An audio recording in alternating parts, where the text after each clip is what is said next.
Hello बच्चों, आप सभी का हमारे चैनल आरती एजुकेशन क्लासेस में स्वागत है। आज के वीडियो में हम आपके लिए लेकर आए हैं एडगढ़ अभ्यास पुस्तिका कक्षा 8 विषय सामाजिक विज्ञान। तो यहाँ पर देखेंगे एडगढ़ अभ्यास पुस्तिका जो है हमारी कक्षा 8 की सामाजिक विज्ञान की, जो कि 17/2025-26 की है। और हम यहाँ लेकर आए हैं आपके लिए अध्याय 1 प्रारंभिक कथन कैसे, कब और कहाँ।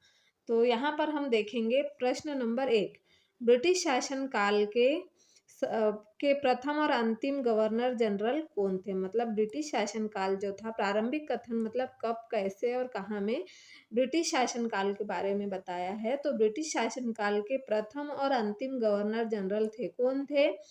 Warren Hasting, Lord Mountbatten, Curzon Irwin, Lytton Ripon या वॉरेन हेस्टिंग्स डलहौजी। तो इसका सही उत्तर है वॉरेन हेस्टिंग्स लाई माउंटबेटन, लॉर्ड माउंटबेटन। ये क्या प्रिंट में मिस्टेक हो गया, लॉर्ड माउंटबेटन है इसका सही उत्तर। ये number Warren Hasting, Lord Mountbatten, ये नंबर। फिर अगला है हमारा प्रश्न नंबर 2, ये हिस्ट्री ऑफ ब्रिटिश इंडिया पुस्तक के लेखक थे, कौन थे? चार्ल्स डार्विन,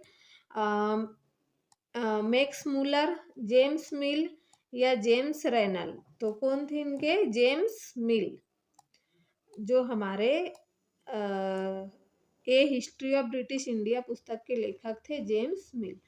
अब हम अगला प्रश्न देखेंगे, प्रश्न नंबर 3। प्रश्न नंबर 3 में क्या कहा गया है? जब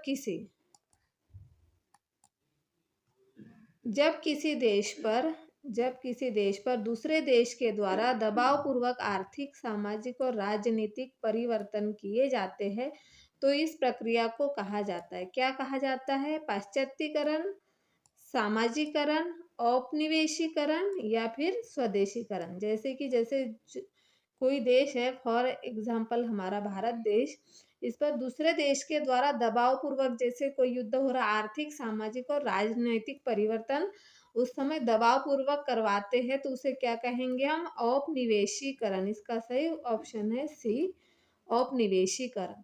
अगला है प्रश्न नंबर 4, महत्वपूर्ण दस्तावेजों को सुरक्षित रखा जाता था, कहाँ रखा जाता था? पहले रखने के दस्तावेज रखने का स्थान होता था क्या? पुस्तकालय, अभिलेखागार, प्रयोगशाला या फिर संग्रहालय। तो दस्तावेजों को रखने के लिए किसका होता था? अभिलेखागार का। पुस्तकालय में तो पुस्तक होती है। तो इस तरह से हमें प्रश्न नंबर 4 का उत्तर यहाँ पर मिल गया है। अब हम आगे बढ़ते हैं प्रश्न नंबर 5। तो देखिए यहाँ पर प्रश्न नंबर 5 है। प्रश्न नंबर 5 में क्या कहा गया है? जनगणना कितने वर्षों के अंतराल में होती है? तो 8 वर्ष। जनगणना कितने वर्षों के अंतराल में होती है? 8 वर्ष, 10 वर्ष, 6 वर्ष या 5 वर्ष। तो जनगणना कभी भी 10 वर्ष के अंतराल में ही होती है। ठीक है, तो इसका ऑप्शन है बी। उसके बाद हमारा अगला प्रश्न है प्रश्न नंबर 6, रिक्त स्थानों की पूर्ति कीजिए। इसमें क्या कहा गया है? रिक्त स्थानों की पूर्ति कीजिए। यहाँ पर ए नंबर दिया हुआ है प्रश्न 6 में, हमें ए दिया हुआ है, बी, सी, डी और ई। तो यहाँ देखेंगे हम, ब्रिटिश काल में हिंदुस्तान का पहला नक्शा किसने बनाया था? तो जेम्स रेनेल ने हिंदुस्तान का पहला नक्शा बनाया था। अर्थशास्त्री जेम्स मिल स्कॉटलैंड का निवासी था। अर्थशास्त्री जेम्स मिल क्या था? स्कॉटलैंड का निवासी था। भारत में रेलगाड़ी का प्रचलन 1853 से शुरू हुआ था। मतलब भारत में जब रेलगाड़ी शुरू हुई तो वो सन था हमारा 1853। ये हिस्ट्री ऑफ ब्रिटिश इंडिया में भारत के इतिहास को 3 भागों में बांटा गया है। लॉर्ड वॉरेन हेस्टिंग्स सन 1973 में भारत के गवर्नर जनरल थे। तो इस तरह से हमने प्रश्न नंबर 6 के ई तक यहाँ पर बता दिया है। आप इसे भर लीजिए अपनी 8th ग्रेड अभ्यास पुस्तिका में। अब हम अगला प्रश्न देखेंगे। 6 के बाद हमारा अगला प्रश्न है प्रश्न नंबर 7। तो देखिए यहाँ प्रश्न नंबर 7 में हमें क्या कहा गया है।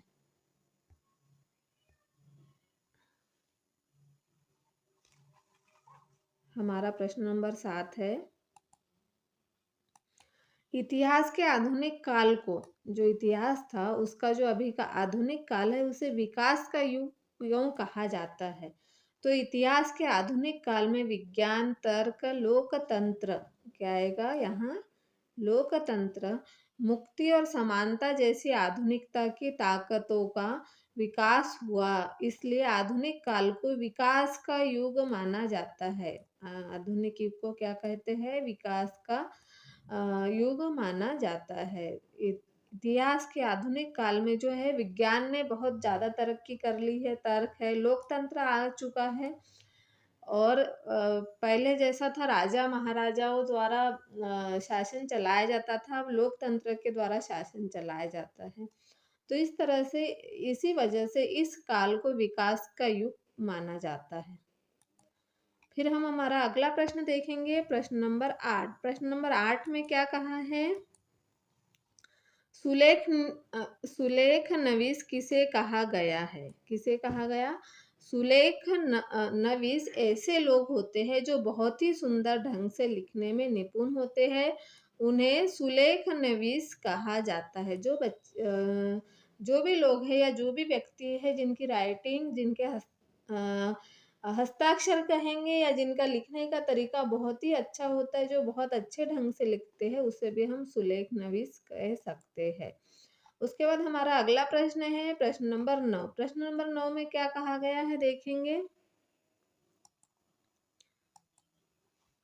अभिलेखागार में आप क्या क्या देख सकते हैं। अभिलेखागार में सरकारी दस्तावेज, प्राच्य अभिलेख मतलब प्राचीन काल के अभिलेख, मानचित्र, गणमान्य व्यक्तियों के निजी अभिलेख, मोहरे इत्यादि भी हम अभिलेखागार में देख सकते हैं। अभिलेखागार में जो गणमान्य व्यक्ति होते हैं उनके निजी अभिलेख भी रखे होते हैं। उसके बाद हमारा अगला प्रश्न है प्रश्न नंबर 10। इतिहास को तारीखों में क्यों जोड़ा जाता था, जो इतिहास है उसे तारीखों में हम क्यों जोड़ते थे। तो देखिए, हाँ, इतिहास को तारीखों से जुड़ाव का मुख्य कारण है कि किसी समय युद्ध और बड़ी बड़ी घटनाओं के ब्यौरों को ही इतिहास माना जाता था। यह इतिहास राजा महाराजा और उनकी नीतियों के बारे में होता था। यह जो इतिहास है वह क्या है, राजा महाराजा और उनकी नीतियों के बारे में होता था। फिर अगला प्रश्न है हमारा प्रश्न नंबर 11। तो देखिए यहाँ प्रश्न नंबर 11 में क्या कहा गया है, छपाई की तकनीकी के प्रसार से जनता का क्या क्या लाभ हुए, मतलब जनता को क्या क्या लाभ हुए। छपाई की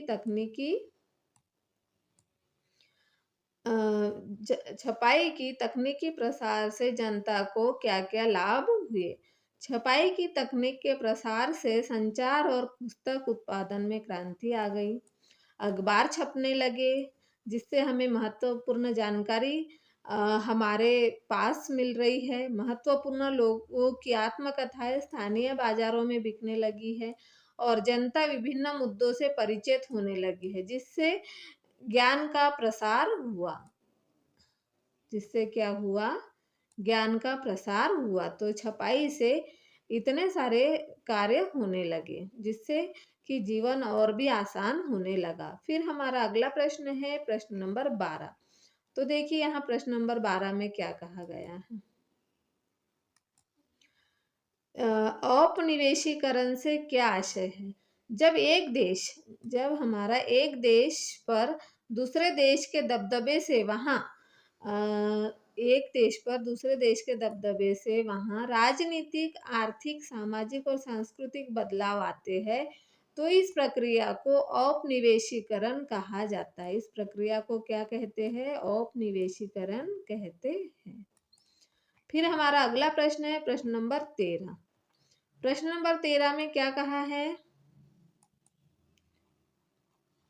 जब हम इतिहास या कहानी लिखते हैं तो उसे टुकड़ों या अध्याय में क्यों बांट देते हैं। जैसे जब हम इतिहास या कोई कहानी लिखते हैं तो उसे टुकड़ों या अध्यायों में बांट देते हैं, क्योंकि ऐसा इसलिए किया जाता है ताकि हर अध्याय में, जो अध्याय है हमारा, इस हर अध्याय में कुछ सामंजस्य रहे। इसका मकसद कहानी को इस तरह सामने लाना होता है कि उसे आसानी से समझा जा सके और याद रखा जा सके आदि। फिर अगला है हमारा प्रश्न नंबर 14। जनगणना द्वारा किस प्रकार की जानकारियां एकत्रित की जाती है? जनगणना के जरिए भारत के सभी प्रांतों में रहने वाले लोगों की संख्या, उनके इलाके और व्यवसाय के बारे में जानकारी एकत्रित की जाती है। जो जनगणना होती है उसमें अम, जनगणना में जनगणना के जरिए भारत के सभी प्रांतों में रहने वाले लोगों की संख्या, मतलब कितने कितने लोग रहते हैं, उनकी संख्या, उनके इलाके और व्यवसाय के बारे में जानकारी एकत्रित की जाती है। फिर अगला है हमारा प्रश्न नंबर 15। जेम्स मिल द्वारा अपनी किताब में मुख्य रूप से किन बातों को उल्लेखित किया जाता है? तो जेम्स मिल ने अपनी किताब ये हिस्ट्री ऑफ ब्रिटिश इंडिया में भारत के इतिहास को हिंदू, मुस्लिम व ब्रिटिश काल में विभाजित किया है।